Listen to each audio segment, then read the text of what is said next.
Okey, Assalamualaikum warahmatullahi wabarakatuh. Selamat petang tuan-puan sekalian. Okey, jadi hari ini Alhamdulillah Intan bersama dengan Yang Berbahagia Prof.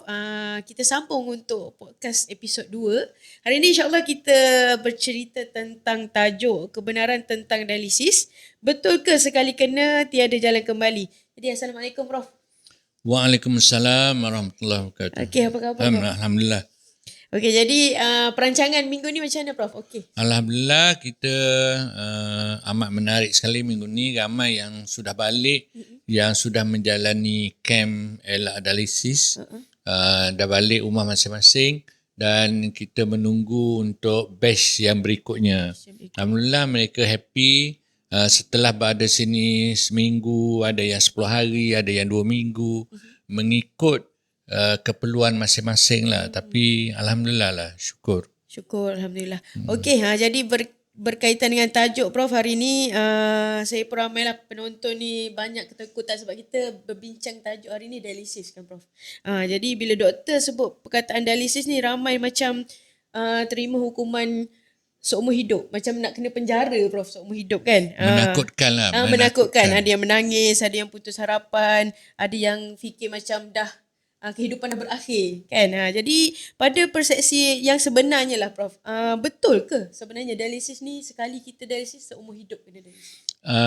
Kebanyakannya begitulah sebab dialisis ni ialah cara untuk membersihkan kembali darah. Sebab dalam keadaan biasa pun orang bersihkan darah melalui apa? Melalui buah pinggang. Sekarang ni buah pinggang sudah tidak berfungsi. Jadi kita alihkan darah tu kepada mesin. Mesin dipanggil mesin dialisis untuk membersihkan darah masuk balik. Macam itulah.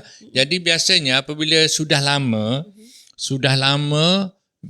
mesin tu berfungsi, ambil alih tugas buah pinggang pun tak nak berfungsi, air kencing tak keluar. Jadi memang macam itulah akhirnya berterusan. Tetapi yang kita ingat, mengapa kita beria-ia sangat untuk mengelakkan benda ni daripada berlaku, kerana kesakitan tu. Kesakitan, penderitaan orang yang dialisis. Ada juga orang yang happy je buat dialisis, ada juga macam tu. Jadi tak semualah, bergantung pada persepsi masing-masing dan juga bergantung pada macam mana dia handle dialisis tu sendiri. Faham. Okey Prof, sebenarnya dialisis ni dia bentuk rawatan ataupun sejenis penyakit?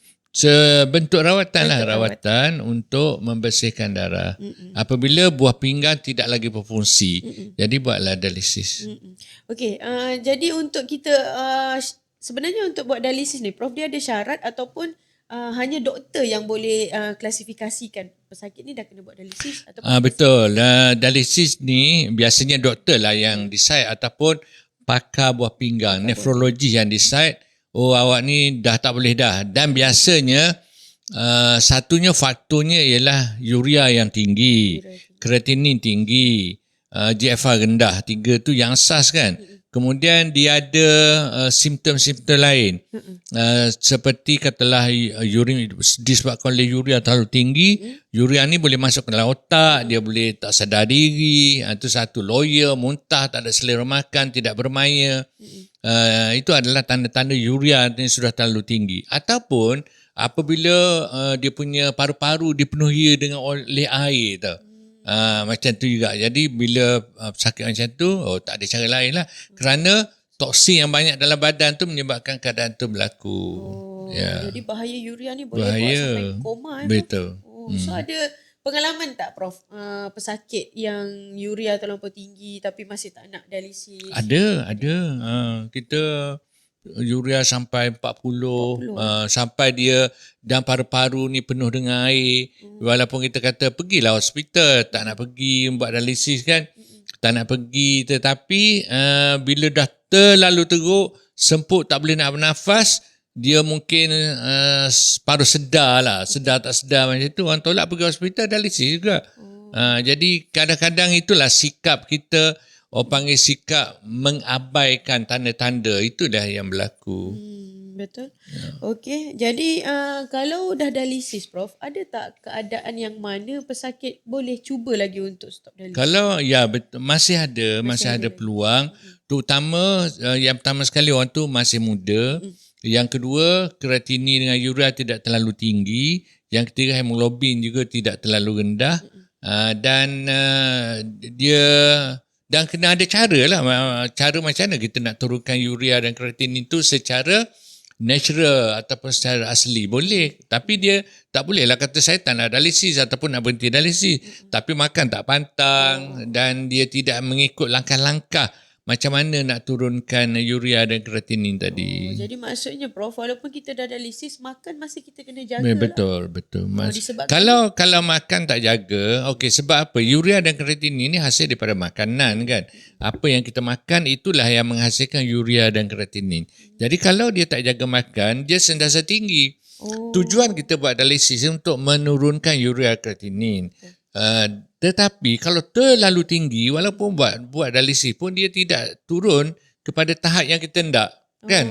Jadi tengok buat dialisis tapi masih lagi tinggi, kreatinin sampai 1000 lebih, urea sampai 20 lebih, 30, jadi tidak capai maksud lah. Tu sebabnya setengah orang dialisis, walaupun dah dialisis nampak dia masih letih, tidak bermaya, macam tu. Betul-betul. Ada juga kisah saya dengar Prof, pesakit dialisis terpaksa diberhentikan kerja Prof. Betul lah. Ya, terutama yang bekerja swasta, dia tak naklah menanggung pekerja-pekerja yang tidak produktif. Maksudnya, you bayangkan, you ada seorang pekerja, 3 kali seminggu dia terpaksa tinggalkan tempat kerja, mungkin 4 jam kan, ataupun kalau dia sekalipun dia pergi kerja selepas dialisis sekalipun, dia letih, tak bermaya, datang pejabat, tidur kan. Kalau cikgu tak boleh berfungsi, tak boleh nak mengajar. Jadi kalau kakitan kerajaan mungkin susah lah sikit nak buang kan. Dan ramai juga yang telah diberhenti dengan cara bagi medical board. Medical board ataupun maksudnya dipencen awal contohnya. Disebabkan tak berfungsi dan pesakit biasa pun tak nak lah sebab bila sudah dialisis ni letih, tak bermaya, tak ada selera makan dan semualah. Jadi sebab apa? Dialisis ni bukanlah untuk merawat tau. Dia sekadar untuk menghilangkan simptom. Penyakit tu masih ada dan buah pinggangnya makin lama makin teruk dah tak berfungsi. Betul Prof. Dan kebanyakannya pesakit dialisis balik daripada dialisis dia akan tidur kan Prof. Betul lah sebab letih. Okey, sebab apabila kita dialisis ni kan, you bayangkan sebahagian besar daripada darah tu akan dialihkan keluar. Dan bukan darah saja, bukan yang dikeluarkan tu bukan sahaja urea dan kreatinin, semua zat-zat yang lain pun turut keluar. Dan mineral pun turut keluar. Jadi semua bila keluar semua tu dia akan kekurangan zat, kekurangan vitamin, kekurangan mineral yang diperlukan oleh badan. Jadi bila kekurangan macam tu dia memang letih lah. Patutlah. Itu sebabnya kalau kadang pesakit-pesakit yang dialisis kita syurkan ambillah suplemen-suplemen tertentu supaya dia tidak mengalami kekurangan yang teruk kan. Yang teruk dan itulah. Jadi kalau kita pengambilan suplemen pula Prof, masih boleh ditapis lah. Betul.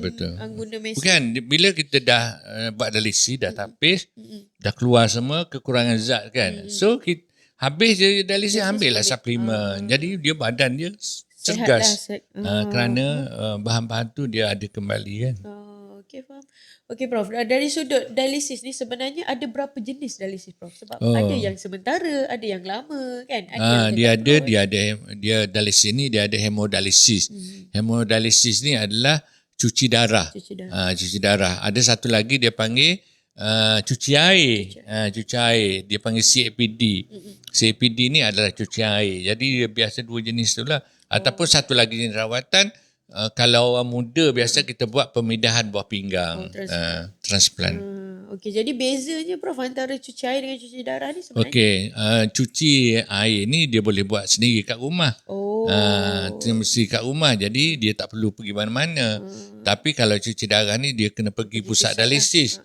Kecuali dia ni orang kaya, dia boleh beli sendiri mesin tu RM200,000, RM300,000 kan. Tak kat rumah dia boleh buat sendiri dan kena hire nurse lah untuk bantu dia kan. Itu ada juga orang macam tu, Tan Sri ke apa semua kan, Tun ke, buat dialisis kat rumah. Ada juga macam tu.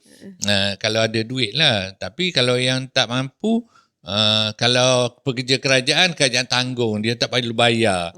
Tetapi kalau orang biasa dia tak ada anak-anak yang kerja kerajaan, biasa dia kena bayar. Dalam lingkungan berapa, antara 200 ke 300 sekali buat dialisis. You bayangkan kalau seminggu 3 kali kan. Kalau 300 lah, katalah yang paling murah lah, kita ambil 200 lah, 200 seminggu saja 600. 600. Sebulan 2,400. Masya Allah. Itu bayaran saja. Ini belum kira lagi ubat-ubat, suntikan. Sebab orang yang dialisis ni biasa dia punya hemoglobin rendah. Jadi dia kena ambil ubat untuk meningkatkan hemoglobin. Itu kena bayar sendiri pula. Kan, lain pula. Jadi banyak kos, mungkin dalam 300-400 sekali dialisis. Okay, faham. Okey, jadi kalau bagi pandangan Prof lah, salah faham terbesar yang masyarakat kita faham tentang dialisis ni apa?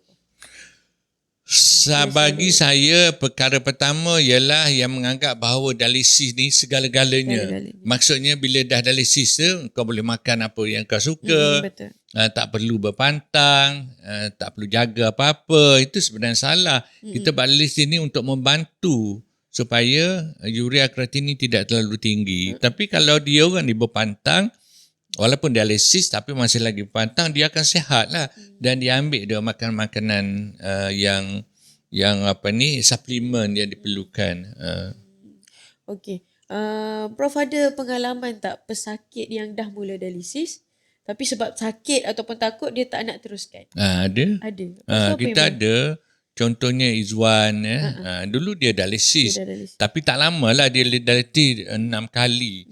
Masa tu dia memang teruk sangat. Kreatinin dia 1,200. Air kencing dia tak keluar langsung. Tetapi apabila dia ikut program kita, dia boleh berhenti dialisis, air kencing mula keluar. Jadi itu, dan yang kurang daripada 3 kali seminggu dialisis, kurang kepada sekali seminggu pun ramai. Walaupun dia tak boleh nak berhenti terus. Selalunya ambil masa berapa lama, Prof? Ambil masa dalam 3 bulan, 4 bulan. 3 bulan, 4 bulan. Daripada dialisis 3 kali kepada 2 kali sekali. Okey, dalam pengalaman Prof, sebab utama pesakit lewat dapat rawatan ni selalunya disebabkan apa? Biasanya sikap pesakit tu sendirilah. Dia dah tahu dia ada buah pinggang, dia masalah buah pinggang, tetapi buat tak tahu, makan tak jaga, pergi sampai peringkat akhir.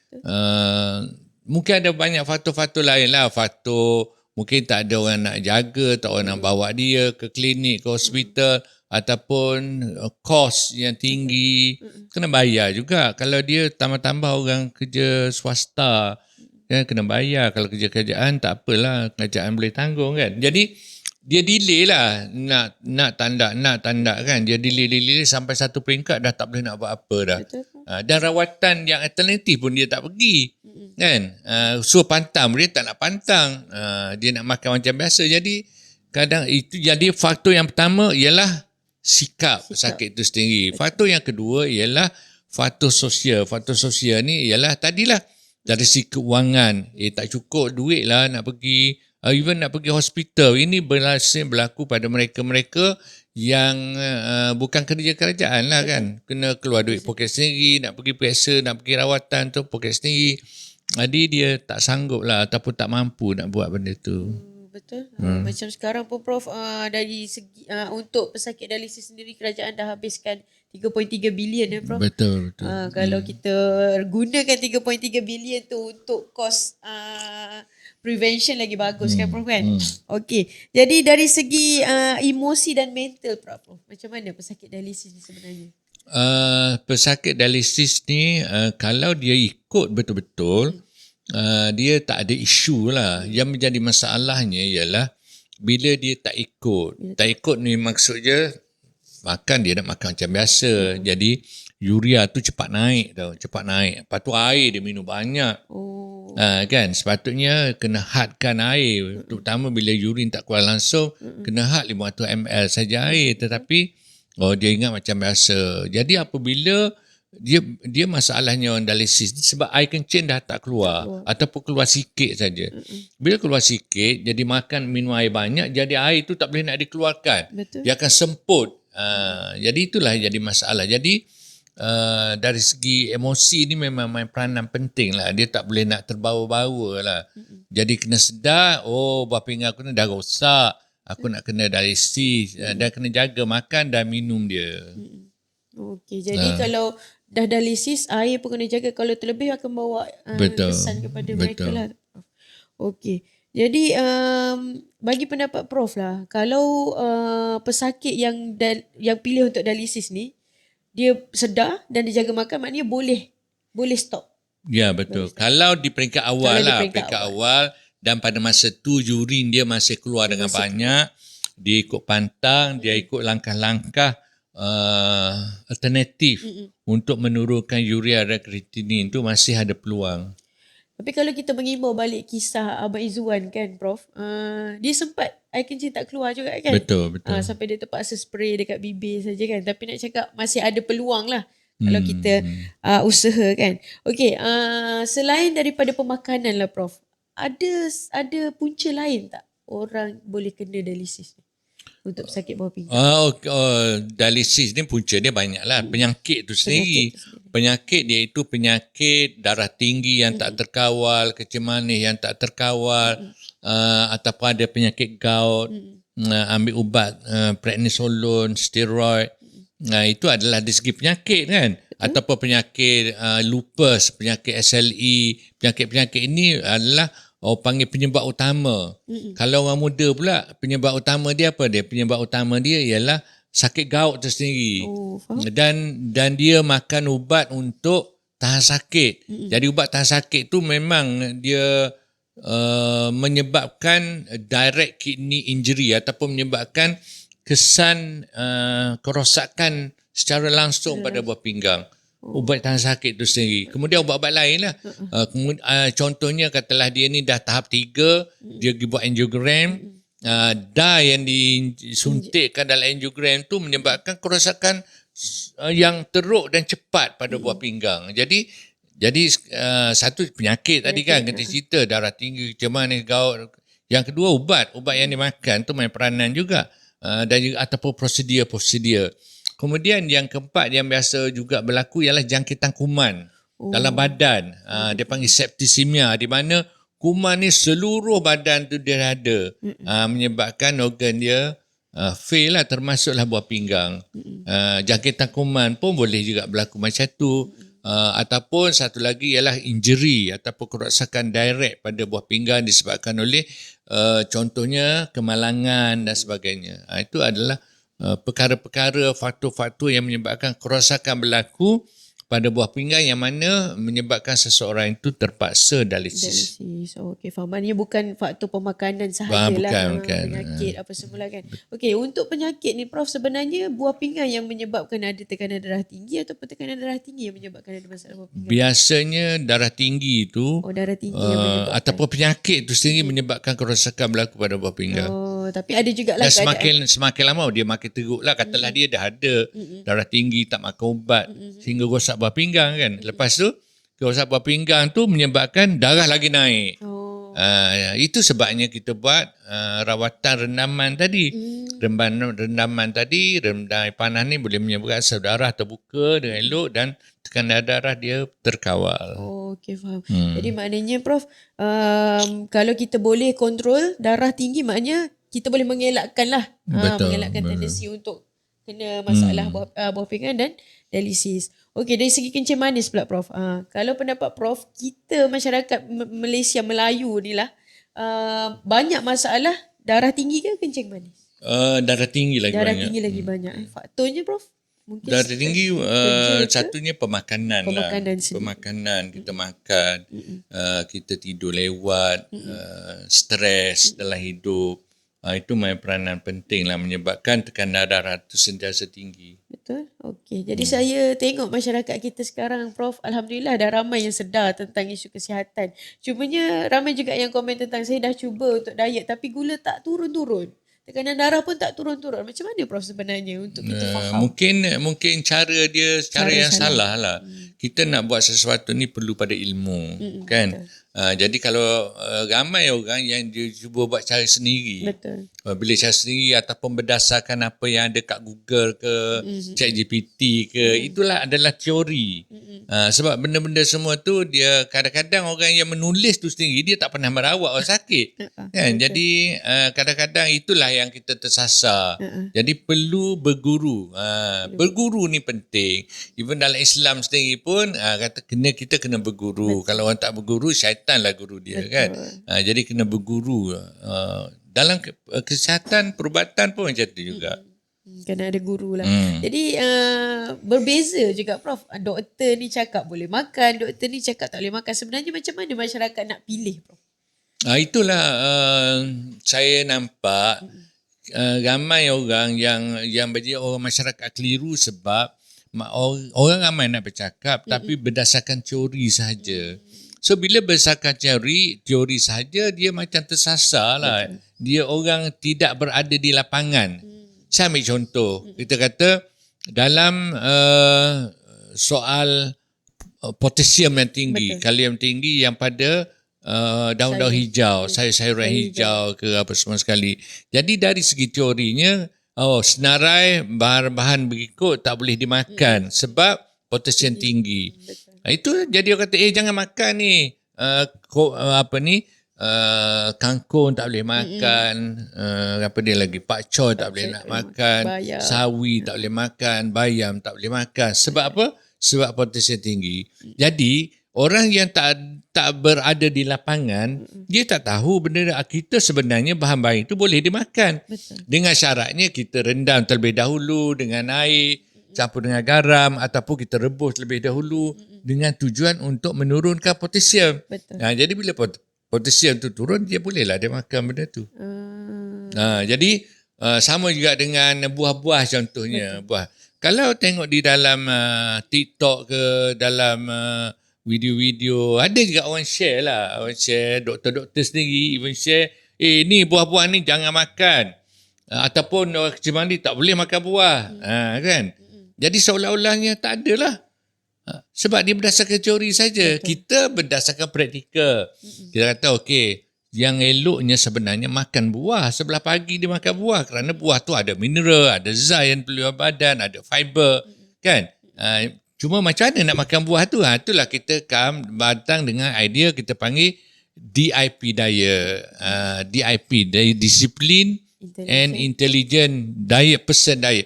Maksudnya kau kena disiplin macam ni. Jadi buah boleh makan. Tak ada masalah. Cuma ada beberapa buah yang tak dapat tidak kerana dia ni potasium tinggi. Jadi yang penting sekali ilmu tu lah. Itu sebabnya kita buat podcast, kita buat TikTok live, kita share kat Facebook.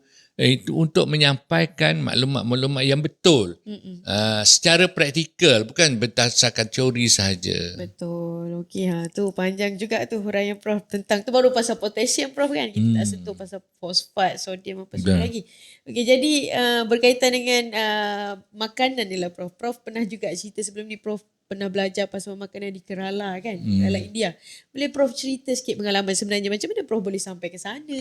Okey, medical doktor biasanya dia diajar tentang fisiologi, anatomi, ubat-ubat, kalau sakit ni ubat apa dia. Jadi tak banyak pendedahan tentang pemakanan. Tak banyak. Tu sebabnya biasa doktor kalau pasal pemakanan, pesakit ni perlu nasihat pemakanan, dia akan rujuk kepada pegawai dietitian lah, pegawai pemakanan lah. Sebab apa cerita, dan pegawai pengatas sendiri pun dia berdasarkan teori juga. Dia sendiri tidaklah rawat, kata ada pesakit ni dia rawat seorang-seorang, tak ada. Dia berdasarkan teori juga. Jadi saya rasa ini benda ni tak boleh nak buat kalau kita nak serah kepada nutritionist. Betul. Jadi saya rasa saya ambil inisiatif sendirilah. Pergi ke India, beberapa pusat tau, hospital kat sana. Macam mana dia ada satu hospital untuk merawat kencing manis saja. Satu hospital kencing manis saja dia rawat. Dia tak rawat penyakit lain. Dan cara dia buat ni cukup berkesan kerana dia tukar segala makanan dia. nasi dia tak bagi, dia bagi makan millet. Semua hospital. Amin hospital tu lah. Pesakit pun, doktor ke, saya pergi pun, saya pun makan millet. Dan dia makan sayur dulu. Exactly apa yang saya buat hari ni. Makan buah dulu. Pagi-pagi makan buah saja, tak ada karbohidrat. Dengan cara begitu, dia dapat kawal betul-betul. Saya pergi lagi satu hospital. Hospital ni, dia rawat. Okey, yang tadi tu dia rawat kecil manis saja kan? Birdem dia panggil. Hospital kecil manis. Dikendalikan oleh NGO, badan NGO. Satu lagi hospital yang saya pergi ni, dia merawat kes buah pinggang saja. Satu hospital rawat buah pinggang saja. Macam-macam pergi, yang patutnya dialisis, tak ada dialisis. Dan dia ikut cara yang kita praktis lah. Satu lagi hospital saya pergi, ni hospital 8 tingkat. Dia rawat kanser saja. Oh, di India jugalah, Prof. Di India juga. Dia rawat di Kerala. Dia rawat kanser sahaja. 8 tingkat punya hospital rawat kanser secara dia panggil functional medicine. Functional medicine ni makan nak kena jaga. Wajib ni. Wajib makan pagi-pagi makan buah. Lepas tu makan tengah hari ke makan malam bermula dengan salad dulu. 1 pinggan salad. Lepas tu ada makanan pinggan yang kedua. Jadi pesakit duduk kat sana nampak sihat. Walaupun dia tak buat kemoterapi. Walaupun dia tak buat dialisis. Jadi tu sebabnya saya memang cukup confident dengan apa yang kita bawa. Kita bawa okey, yang kalau tak nak dialisis boleh, inilah cara dia, kena ikut lah. Tapi janganlah kau tak nak dialisis, makanan tak nak kontrol. Tak boleh lah macam tu, kena ikut satu-satu. Betul. Semua tak nak buat kan, Prof. Okey, jadi ada 3 hospital yang besar dekat India. Jadi kita jarang dengar juga, Prof, sebenarnya di India ni. Kalau bagi kita masyarakat biasa ni selalunya memandang rendah lah masyarakat India kan. Sebab selalunya teknologi moden sekarang banyak sebelah Eropah. Oh, dia advance India. Yang rawatan moden pun ada juga. Advance juga dia. Semua ada. Jadi tu sedikit pengalaman Prof lah kan. Okey, jadi kalau di Eropah sendiri, Prof, ada pengalaman tak kalau bidang kesihatan? Di Eropah, macam tempat saya belajar dan saya bekerja kat sana di Liverpool, itu lagi senang. Orang Eropah ni dia patuh 100% nasihat doktor. Sebahagian besar, kecil manis lah ambil contoh. Kecil manis, orang kat sana, dia tak makan ubat. 2/3 daripada pesakit tu on diet dia panggil. Dia tak makan ubat. Kita 2/3 makan ubat. Terbalik dah. Itu sebabnya, dan yang ambil ubat tu mungkin 1 jenis ubat.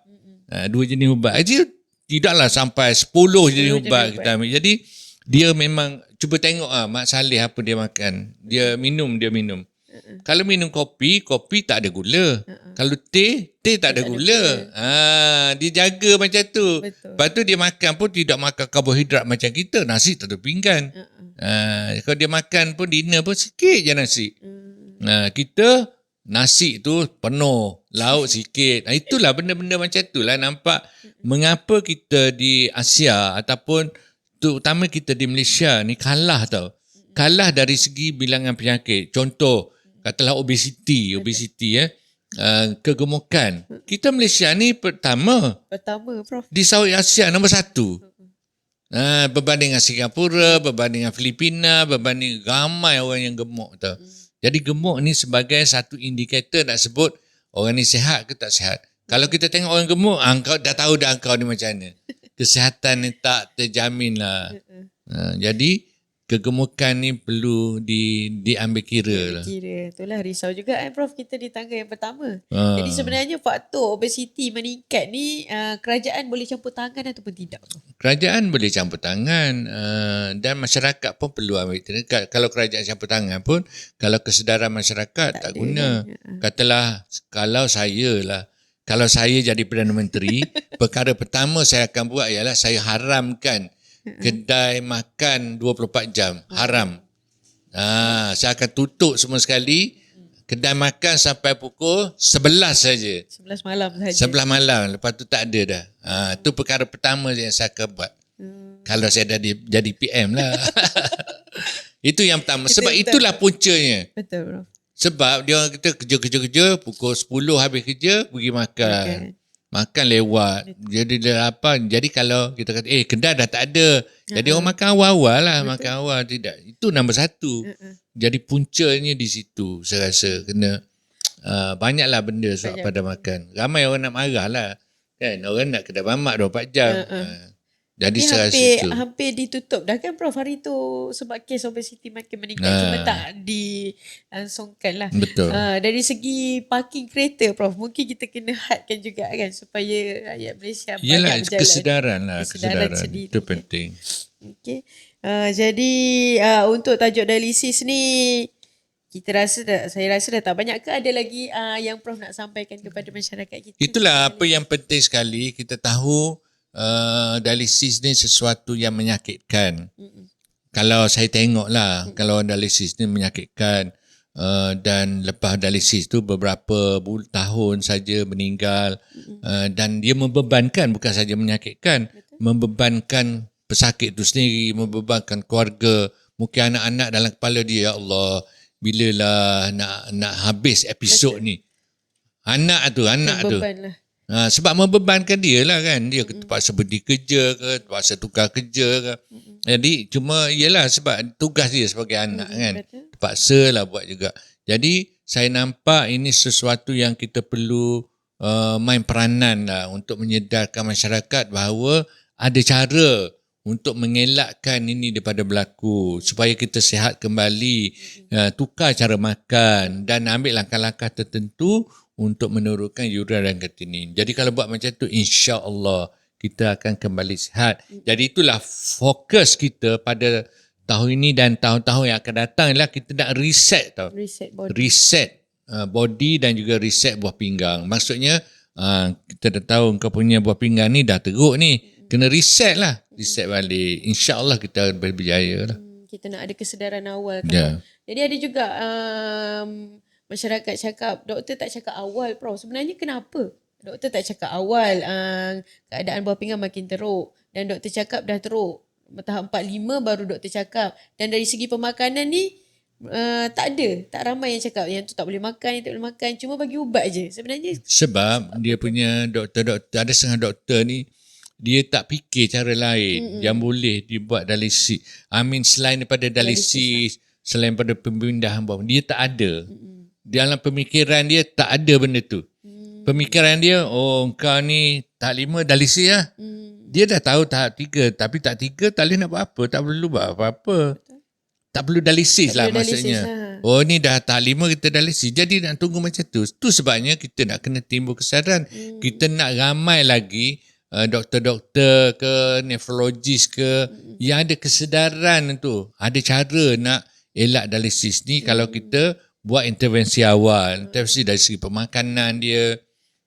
Dan lebih spesifik lah. Maksud bukan dia tak cakap. Makcik tahap 3 ni kena kawal. Itu saja.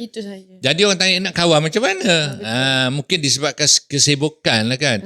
Sebabkan ke terlalu ramai pesakit ke. Dia pun stres. Tak boleh nak buat apa. Kawal kecil manis. Kawal dah tinggi. Cukup. Kau pergi cari setinggi. Macam tu maksudnya. Tapi kita pergi detail. Kau nak kawal macam mana? Makanan macam mana? Apa nak buat? Tidur pukul berapa? Bangun pukul berapa? Kena jemur pada hari. Kena pergi rendam. Abang macam tu. Kita jawab bagi. Itu sebabnya kita buat Neo Medicare. Neo Medicare ni kita nak fokus. Kalau tengok lambang kita pun lambang buah pinggang. Kita nak fokus kepada macam mana kita nak memulihkan buah pinggang. Itu sebab kita kata reset ginjal, reset lah, kita reset. Dah rosak macam ni lah, kau ikut lah macam ni kalau tak nak makin teruk. Tu sebabnya datanglah kat Neo Medicare, kita bagilah tu.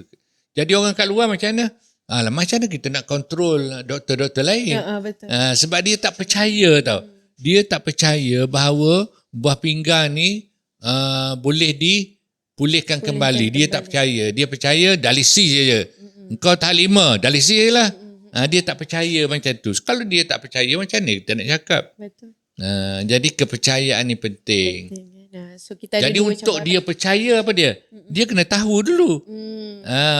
Macam ni buatnya. Barulah dia boleh cerita dengan orang. Kalau dia tak buka minda dia tutup minda dia. Aku kalau buah pinggang tak 5, dialisis lah. Betul, Prof. Dia tak buka minda untuk explore, untuk mencari jalan lain. Ada ke? Mungkin dia dengar-dengar bekam kan. Karut lah dia kata. Mungkin macam tu lah kan. Ataupun renang, tak ada dalam buku lah. So dia tak ada lah. Betul. Itulah dia. Itulah pasal bekam ni pun Prof, Prof sendiri pun dah cuba untuk ketengahkan ke hospital kan Prof. Sebenarnya kenapa bekam tak diterima di hospital ni Prof? Tak diterima sebab tadilah sebab orang berkepentingan ni. Ramai yang nak perubatan moden saja. Ini bukan perubatan moden. Ini tak ada textbook. Orang berpandangan macam tu. Dia tak nampak ini perubatan sunnah, ini boleh membantu pesakit, dia tak nampak. Dia tengok satu hala saja. Ini ada textbook ke? Tak ada. Tak payah. Macam tu. Ada orang pandangan macam tu. Terutama orang pendidikan barat. Dia tak nampak tau. Dia tak nampak kehebatan amalan sunnah dan pemakanan macam ni, dia tak nampak.